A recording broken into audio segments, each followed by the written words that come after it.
22 Republican governors have now sent a joint letter to President Joe Biden opposing his plan to use your money to pay off federal student loans for millions of Americans. Their letter saying, in part, quote, "We support making higher education more affordable and accessible for students, but not at the expense of the American taxpayers."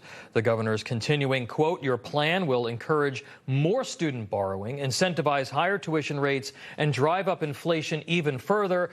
These outcomes hurt everyone, but none so more than the millions of working-class Americans who have already paid off their loans or chosen not to borrow." So where does this pushback go from here? Joining us now, one of the governors who signed the letter, Idaho Governor Brad Little. Governor, thank you so much for being here. We really appreciate it.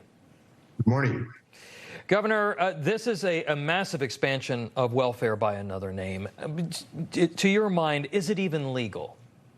Well, I actually had a conversation with our Idaho delegation this week about that, and the issue is kind of standing. I think it's a blatant violation of the Constitution that the president can unilaterally foist $600 billion of debt on taxpayers, about $2,000 per taxpayer, without Congress acting. In fact, Speaker Pelosi in a previous time said it was illegal. It's a cost, and it is patently unfair. It's unfair to people that didn't borrow, and it's even more unfair to the people that made an extra effort to pay their loans off early. That's right.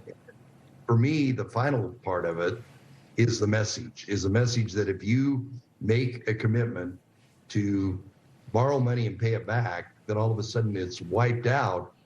And I just think that sends a bad message to current people, to future students, that borrow the money. Uncle Sam will bail you out. It's the cost, it's how unfair it is, and it's a message.